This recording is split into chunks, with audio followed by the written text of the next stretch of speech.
Сәлеметсіздер ме, құрметті металлургия мамандығының магистранттары, ғылымды қажетсінетін заманауи нанотехнологиялар пәні бойынша нанофотоника тақырыбындағы дәріс.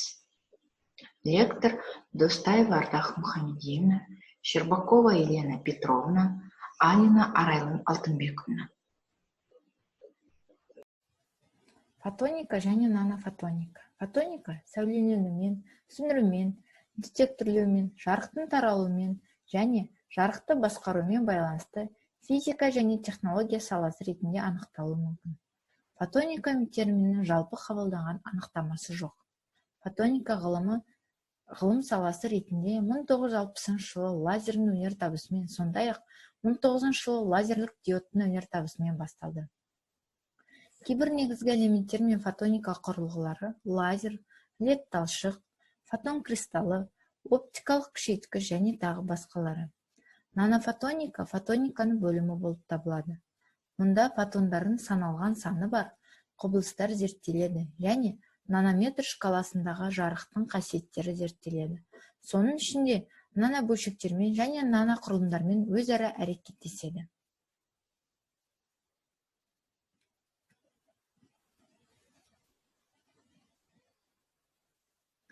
Нанофотоника наноэлектрониканың даму бағыты, онда фотондардың нанометрлік өлшемдегі объектілермен өзара әрекеттесуі кезінде пайда болатын физикалық құбылыстар зерттеледі. Сондай-ақ ақпаратты өңдеу мен сақтаудың функционалдық құрылғылары әзірленеді. Нанофотонға шамамен 100 нанометр және одан аз мөлшерде құрылымдарды пайдаланатын құрылғылар жатады. Сондай-ақ құрылғылар толқын жолдары, резонаторлар, интерферометрлер және тағы да басқалары бар көптеген оптикалық жүйелердің миниатюралары мәселелерін шешеді. Нанофотонды есептеу құрылғылары электрондық аналогтардан жылдам әрекет ету бойынша айтарлықтай асып түспейді. Сонымен қатар, жылу бөлу және электр қуатымен байланысты мәселелерді табысты шешуге мүмкіндік береді.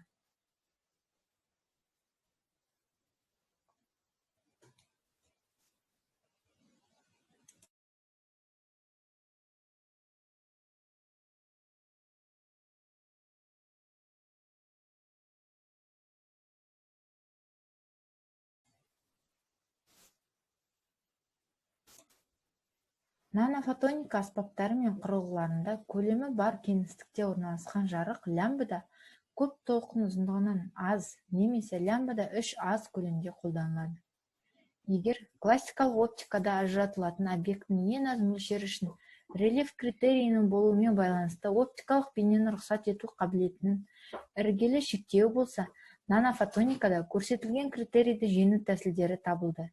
Бұл ретте лазерлік жарықтың атомдармен, молекулалармен, кластерлермен және наноқұрылымдармен сызықтық және сызықты емес классикалық немесе кванттық өзара әрекеттесуінің жаңа немесе модификацияланған әсері қолданылады.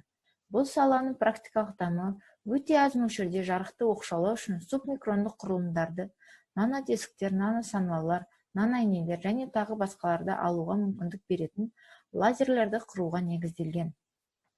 Фотондық кристалдар мен фотоникалық кристалды немесе холей талшықты оптикалық талшықтарды жасау соңғы жылдардағы ең перспективті оптикалық технологиялардың бірі. Фотондық кристалдар моделін құруда қатты заттар құрылымының топтық теориясы ерекше рөл атқарады. Кристалдық тордың периодтық потенциалында орналасқан заряд тасымалдаушыларда осы потенциалға байланысты белгілі бір рұқсат етілген және тыйым салынған энергия жолақтары бар.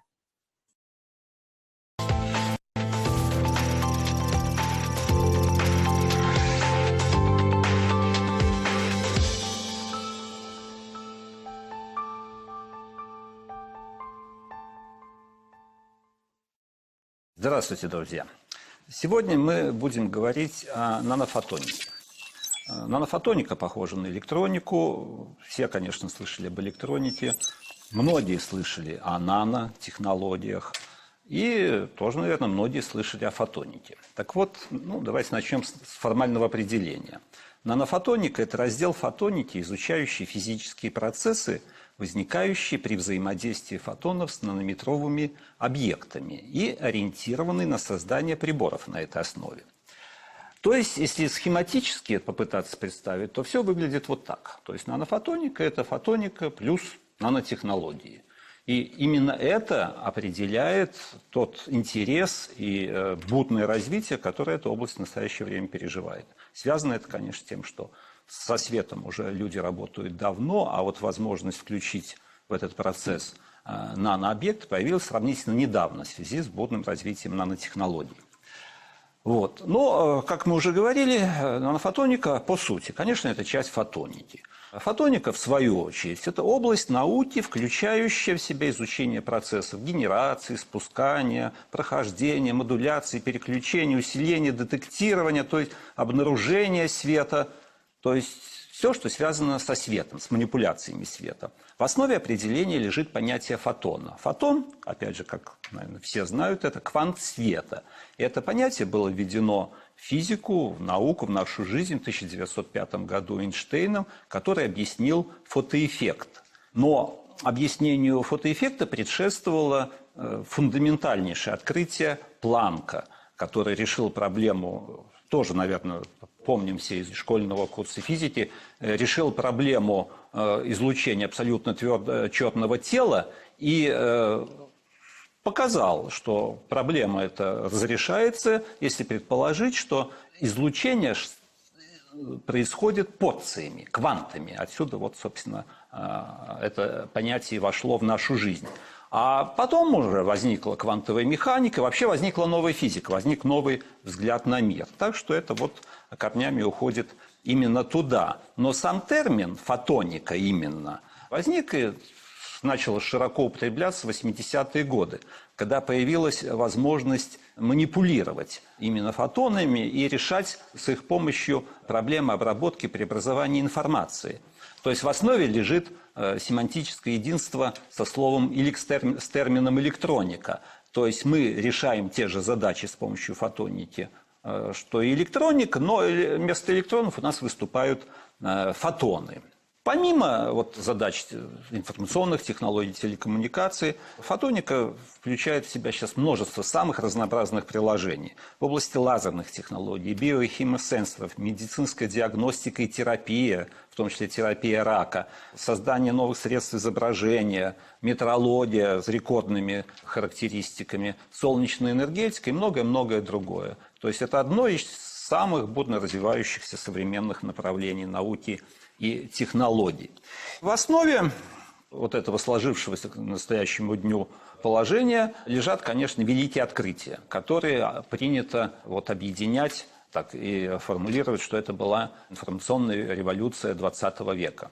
Все мы это, безусловно, сейчас чувствуем, насколько быстро все это развивается, как меняется мир, как он становится единым, глобальным. И в основе, конечно, всех этих процессов глобализации лежит обмен информацией, обмен, ускорение передачи информации. Вот. Но базируется это все на открытиях в области физики, на создании доселе несуществовавших объектов, то есть в природе такого не было, это человеческий гений смог вот, изобрести и создать такие объекты. И вот они здесь перечислены. То есть в первую очередь открытие транзистора. Не было в природе транзисторов. Они, собственно, лежат в основе. Вот, революцию в области информационных технологий называют иногда полупроводниковой революцией. То есть это, конечно, в первую очередь транзистор. В 1956 году за это открытие Бардину, Братайну и Шокли была присуждена Нобелевская премия. Открытие лазера в 1964 году Нобелевская премия была присуждена Таунсу, Басову и Прохорову.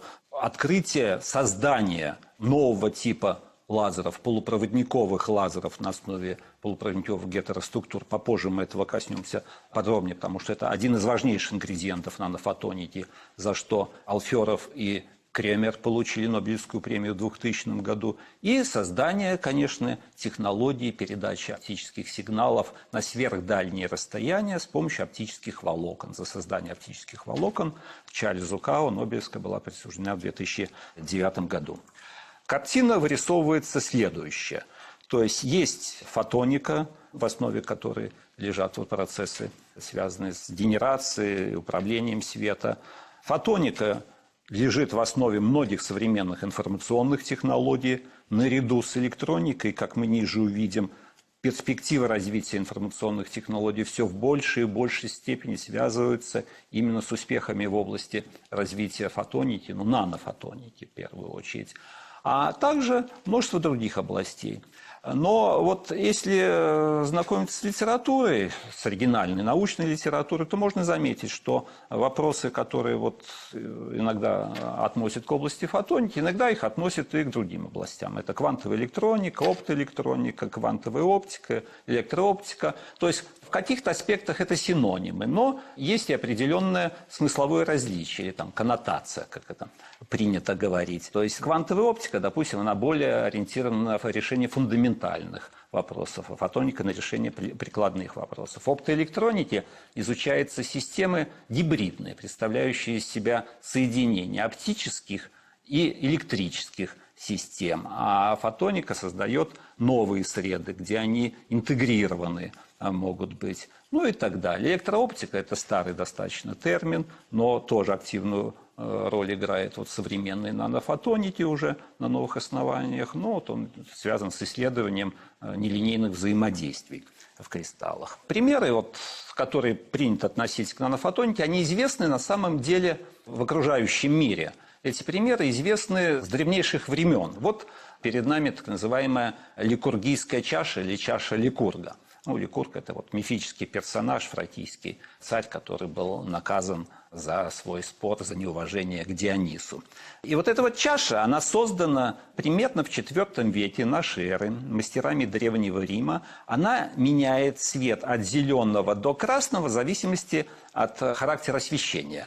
Вот зеленая, если мы освещаем ее спереди, и красная, если вот справа мы наблюдаем ее на просвет. И вот современный электромикроскопический анализ показал, что таким своим удивительным свойством эта чаша обязана наличию мельчайших частиц серебра и золота, примерно размером от 30 до 70 нанометров, и в пропорции там, примерно 3 к 7. Вот так эти серебряные и золотые наночастички относятся. И вот они как раз взаимодействие с ними и определяют такие интересные свойства. То есть эти частицы специальным образом поглощают свет, поглощают электромагнитное излучение. Другой пример, тоже, в общем-то, из области объектов, имеющих отношение к нанофотонике, это вот бабочки. Уникальное разнообразие окрасок бабочек – это тоже результат взаимодействия света со структурой, которая сформирована в крыльях бабочек. Эта структура, вот, ну, забегая вперед, назову ее, это не что иное, как фотонные кристаллы. Это очень модный термин и очень модный и популярный термин. И другой пример, допустим, из этой же области. Это фантастическое разнообразие и красота витражей готических соборов. Это тоже вот пример использования фактически, неосознанно нельзя назвать технологией, это всегда озарение плюс интуиция плюс огромный труд.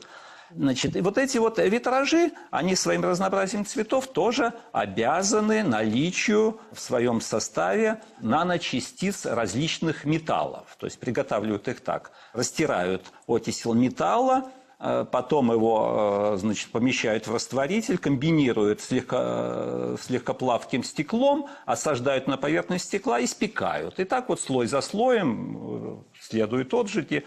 И цвета эти сохраняются столетиями. Цвета сохраняются столетиями. То есть, ну и вот и сейчас удивительным образом все эти эффекты, они как бы сливаются, сходятся в рамках одного направления, и ими можно управлять, ими можно манипулировать, их можно осознанно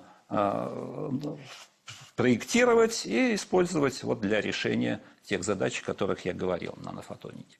В нашей лекции мы сегодня познакомимся со следующими вопросами. Начнем мы, естественно, с физических основ нанофотоники. Потом рассмотрим такой интересный вопрос, как исчезающие или, как называют, evanescent волны. И как с помощью вот этих вот исчезающих, затухающих волн можно решить одну из фундаментальнейших проблем оптики – преодоление дифракционного предела при формировании изображения. Обсудим особенности активных и пассивных элементов. Их там две большие группы – оптические волокна, это пассивные элементы, главные пассивные элементы, и полупроводниковые лазеры – это вот главные активные элементы нанофотоники. Ну и коснемся уже упомянутых фотонных кристаллов, рассмотрим новое направление, тоже очень бурно развивающееся, это метаматериалы, новые материалы, и также обсудим взаимосвязь нанофотоники и наноплазмонов. Это вот как бы особый уровень, на котором фотоны, которые, как я уже упоминал, они в чем-то подобны электронам, так вот фотоны и электроны объединяются и могут формировать некие.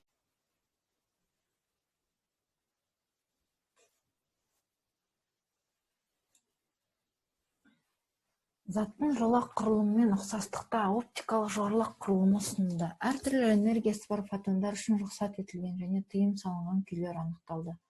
Қатты ұқсастық бойынша орта модель ұсынылды. Онда диэлектрлік тұрақты немесе толқын диапазонындағы сыну көрсеткішінің периодты өзгеруі периодты түрді потенциалының рөлін атқарады. Фотондық кристалл және фотоникалық тыйым салынған аймақ ұғымдар қазіргі оптика саласындағы жаңа бағыттың негізгі терминдеріне айналды. Наноэлектроника технологиясының дамуымен субмикрондық құрылғыларға көшу, құрылымы төмен лазерлерде үлкен қызығушылық байқалды. Мұндай құрылымдарға ең алдымен координаталарын бірімен шектелетін гетероқұрылымдық құрылымдар кіреді. Бұл жағдайда екі өлшемді электрон газдары бар аймақ пайда болады. Мұндай құрылымдар кванттық шұңқырлар деп аталады. Екі координатамен шектелген құрылымдар кванттық талшықтар деп те аталады. Үш өлшемді шектеулер бар құрылымдық үшін кванттық нүктелер термині қолданылады. Мұндай құрылымдарда шекті тоқ тығыздығының төмендеуі байқалады. Суретте әртүрлі типтегі лазерлік құрылымдар үшін шекті тоқ тығыздығының төмендеуінің салыстырмалы талдау келтірілген. Міне, мына жерде әртүрлі лазерлік құрылымдарға шекті тоқ тығыздығының тәуелдігі. Бірінші галлий ас құрылымдары, екінші интер П негізінде құрылымдары. Бірінші гамма құрылымдары, екінші қосарланған гетеро құрылымдар, кванттық және кванттық нүктелері бар, ол үшінші және төртінші құрылымдар. Жартылай өткізгіш лазерлардың ПН ауысуындағы арсеник пен галлийдің кванттық нүктелерге дейінгі эволюциясы. Бұл жерде ең басында тоқ тығыздығына қатынасы бойынша екі еселік гетероқұрылымды альферовтар түзіледі. Одан кейін кванттық құдықшалар, содан соң барып кванттық нүктелер түзіледі. Шекті тығыздықты азайтуды ынталандыратын екі фактор бар. Біріншісі белсенді ортаның көлемі. Бірінші буын лазерлерінде немесе гамма құрылымдарда инжектелген тасымалдаушылар жартылай өткізгіш ортада еркін қоныс аудара алады. Сондықтан белсенді көлемнің қатаң сызылған шекаралары жоқ және шекті тоқтың тығыздығы айтарлықтай үлкен мәнге ие болды. Гетероқұрылымдарды пайдалану кезінде генерация шегінің айтарлықтай төмендеуіне қол жеткізілді. Мұндай құрылымдарда тасымалдаушылардың нақты орналасу аймағы тиісті тоқындық функциялардың ықтималдылық тығыздығының профилімен анықталады.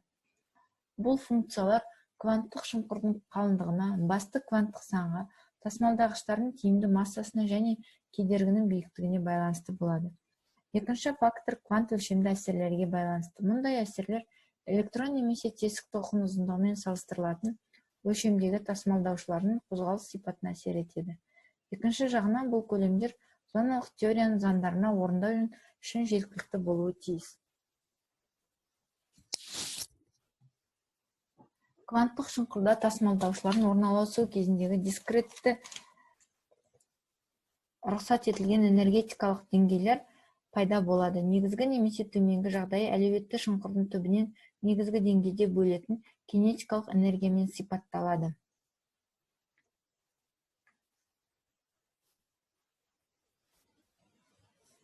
Шекті кедергілері бар тікбұрышты шұңқырдағы E0 локализациялық энергиясы келесі формуламен анықталады.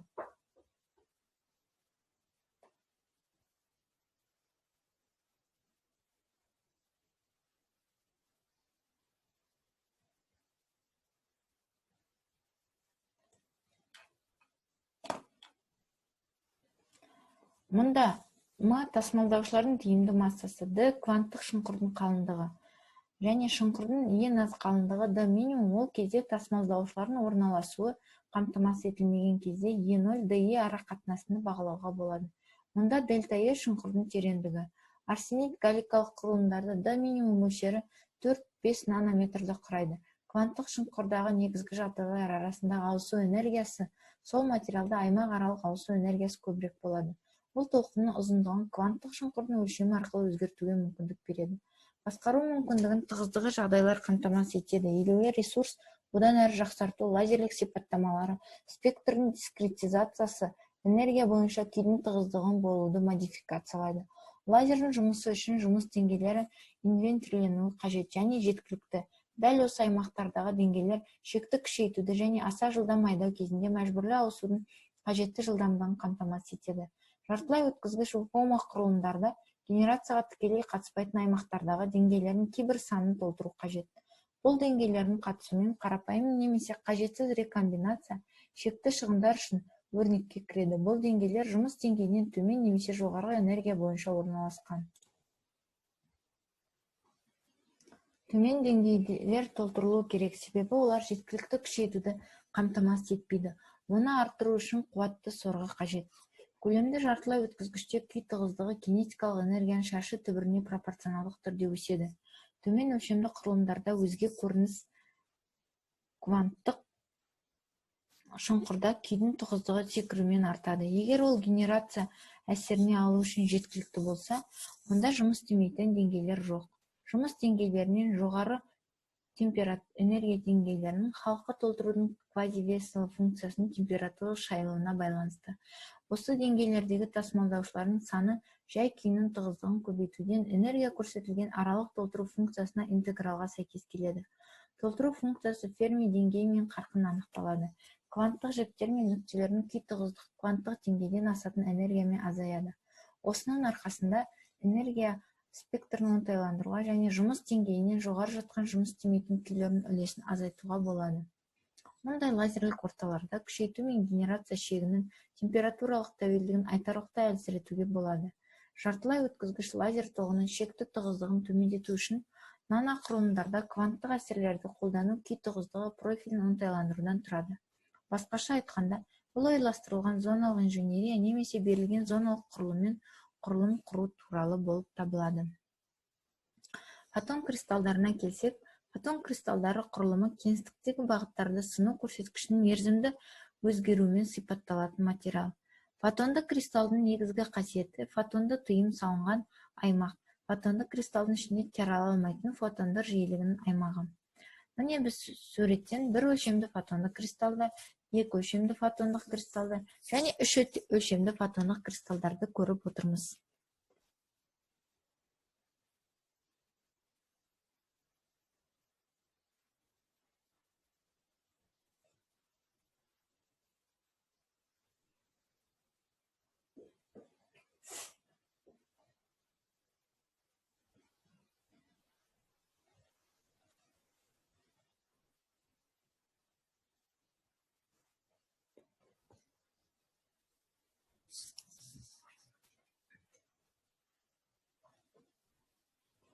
Фотонды кристалдардағы құрылғылар. Фотон кристалдары бұл негізгі тордың кезеңінен асатын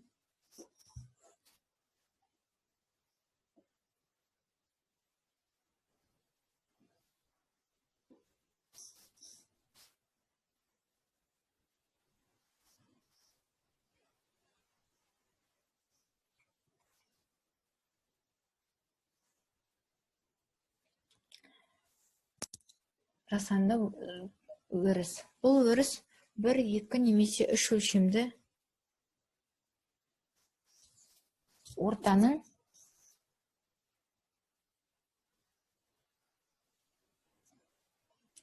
сыну коэффициентінің мерзімді өзгеруімен алынады. Егер оптикалық аса тор кезеңі электромагниттік толқынның өзгеру ұзындығымен салыстырса, онда фотондардың мінез құлқы олардың тораптары бір-бірінен қашықтықта жарық толқынының ұзындығынан азырақ болатын қарапайым кристалл торындағы мінез құлқының түбегейлі ерекшеленеді. Сондықтан мұндай торлар ерекше атау алды, яғни фотон кристалдары деп аталады. Фотонды кристалдар әртүрлі белгілерге қарай жіктеледі. Сыну коэффициентінің өзгеру сипаты бойынша үш негізгі сыныпты бөлуге болады.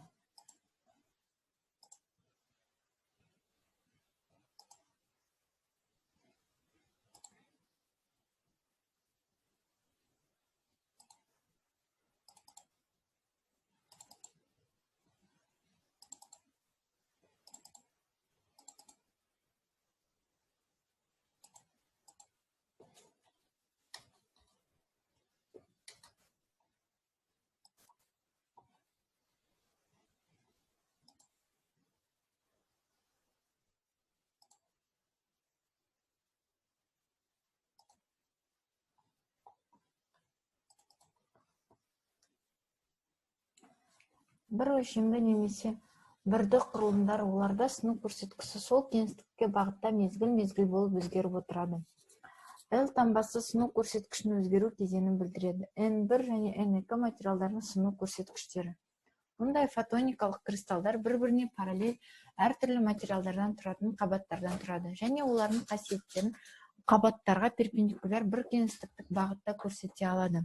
Материалдар саны 2-ден көп болуы мүмкін. Екі өлшемді немесе 2D құрылымы, онда сыну көрсеткіші екі кеңістіктің бағытта мезгіл-мезгілде өзгереді. Бұл суретінен байқай аламыз. Кристалда N2 сыну индексі ортада болатын N1 сыну индексі бар тікбұрыштық аудандар құрған фотондық кристалдардан өздерінің қасиеттерін екі кеңістікте көрсете алады.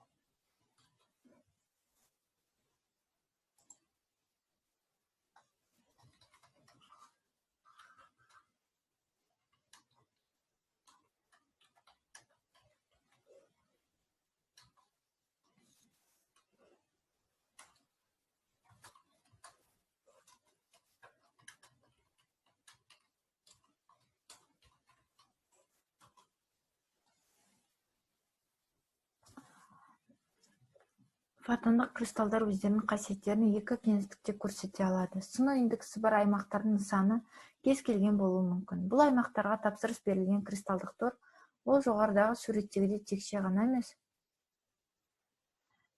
әртүрлі болуы мүмкін. Үш өлшемді немесе 3D фотоникалық құрылымдар, оларда сыну көрсеткіші үш кеңістіктік бағытта мезгіл-мезгіл өзгереді. Оларда фотоникалық кристалдардың қасиеттері көрінеді.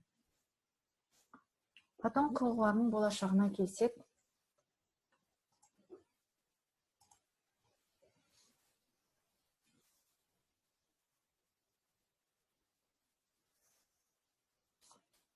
болашағы 3D кристалдар сәуленің толқын ұзындығымен фотонды тыйым салынған аймаққа сәйкес келетін пленкасы болуы мүмкін. Бұл генерацияның өте төмен шегі бар лазерлерді жасау үшін қажет. Жарық немесе электр өрісімен басқарылатын фотонды кристалдар оптикалық күшейткіштер, қосқыштар және транзисторлар элементтер ретінде пайдаланылуы мүмкін. Бұл ақпаратты өңдеудің оптикалық құрылғыларын құруға мүмкіндік береді. Тағы бір қолдану фотонның кристалдарын байланыста пайдалана отырып, бақыланатын заңдарын дисперсия жарық үшін жақын өлке фотонның аймағына мүмкіндік береді. Іске асыру үшін жағдай тиімді толқындық дамудың желілігі жоқ оптикалық өзара болып табылады. Жіктеудің басқа белгісі бойынша фотонды кристалдар тыйым салынған және рұқсат етілген аймақтардың еніне байланысты өткізгіштерге, диэлектрге және жартылай өткізгіштерге бөлуге болады. Өткізгіш кристалдар аз шығындармен жарық өткізе алады, ал өте өткізгіш фотондарды шексіз қашықтыққа тарату үшін қасиеттерге ие. Диэлектрлік кристалдар айналарға тең, жартылай өткізгіш фотонды кристалдар белгілі бір толқын ұзындығын фотондарын іріктей алады.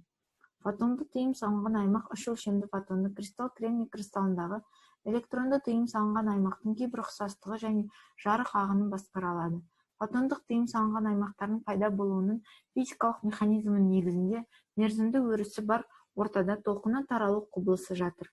Фотондық кристалдардың кванттық қасиеттері фотондық тыйым салынған аймақ электрондық тыйым салынған аймақты едәуір жабатын кезде айқын көрінеді. Резонанстық және резонанстық емес фотон кристалдары болады. Резонанстық фотонды кристалдар олардың диэлектрлік өткізгіштігі немесе сыну коэффициенті жиілік функциясы ретінде кейбір резонанстық жиілікте полюсі бар материалдарды резонанстық емес қолданудан ерекшеленеді. Толқын ұзындықтарының көрінетін диапазоны үшін фотонды кристалдарды өндіру кезінде оның тұрақты торы жарық толқынның ұзындығымен салыстырылуы, басқаша айтқанда субмикрондық аймақта жатуы қажет. Фотон кристалдарын өндірудің бірнеше технологиясы бар. Біреуі жартылай өткізгіш интегралды схемаларды өндіру үшін микроэлектроникада кеңінен қолданылатын литографияға негізделген. Бұл микроэлектрондық технология берілген құрылымдар. Оның көмегімен мысалы 8-ден 20 микрометрге дейінгі диапазонда өте кең тыйым салынған аймағы бар вольфрам фотон кристалдарын жасауға болады. Мұндай 3 фотонды кристалл кезеңі 4 микрометр, элементтерінің қалыңдығы 1 микрометр. Фотонды кристалды тыйым салынған аймақпен жасау үшін көрінетін ауқымға тікелей жанасатын нанометр аймағына өту керек. Алайда, барлығы құрылымдық элементтердің өлшемін өзгертумен ғана шектелмейді. Фотон кристалдарын оптикалық сызықсыз металл емес сұйық кристалды ферроэлектрлік қос сәулемен қыздыру, ісіну және полимерлік гельдерін қысу арқылы жасауға болады. Барлық осы процестерде сыну көрсеткіші өзгереді. Ұсақ бөлшектердің коллоидтық ерітіндісінің өздігінен кристалдануына негізделген технология өте перспективалы. Мұндай технология өзін-өзі жинау атауын алды және фотон кристалдарын жасаудың жылдам және салыстырмалы қарапайым әдісін қамтамасыз етеді. Өзін-өзі жинау технологиясы диэлектрлік фотон кристалдарын жасау үшін қолданылады. Мысалы, бірінші кезеңде коллоидты ерітіндіден полимерлі немесе кварцты микросфералар өздігінен жинау әдісімен 3 өлшемді мерзімді құрылым өсіріледі. Ал бұдан әрі белгіленген параметрлермен мерзімді оптикалық ортаны жасау үшін матрица ретінде пайдаланылады. Келесі кезеңдерде матрицаның қуыстылығы, сыну коэффициенті жоғары материалмен толтырылады. Содан кейін микросфералар химиялық өңдеу арқылы жойылады. Мұндай жасанды фотондық кристалдар табиғи минерал опал кристалдарына ұқсас, ол сондай-ақ тұрақты мерзімді құрылымы болмаса да, тығыз оралған кварц сфералық бөлшектерден тұрады. Опалы кварц сфераларының құрылымында жарық дифракциясының арқасында фотон кристаллына пайда болатын керемет түстердің ойынымен танымал. Мына жерде синтетикалық опалдың микрофотографиясы келтірілген. Электрондық микроскопия әдістерімен табиғи опалдың диаметрі 150-450 нанометр, альфа силиций 2 сфералық бөлшектерінің өлшемі бойынша тығындалған бір текті болып табылған анықталатын А суреттегіні көреміз. Әрбір бөлік диаметрі 5-50 нанометр шағын құрылымдан тұрады. Бұл Б суреті. Глобулярлы қаптамасының қуыстары кремнийдің аморфтық оксидімен толтырылған диафрагмирленген жарық қарқындылығына 2 фактор әсер етеді. Біріншісі глобулдардың тығыз қаптамасының идеалдылығы, екіншісі силиций 2 аморфты және кристалды оксидінің сыну көрсеткіштеріндегі айырмашылық, үшінші издік иризация асыл қара опалдарға ие.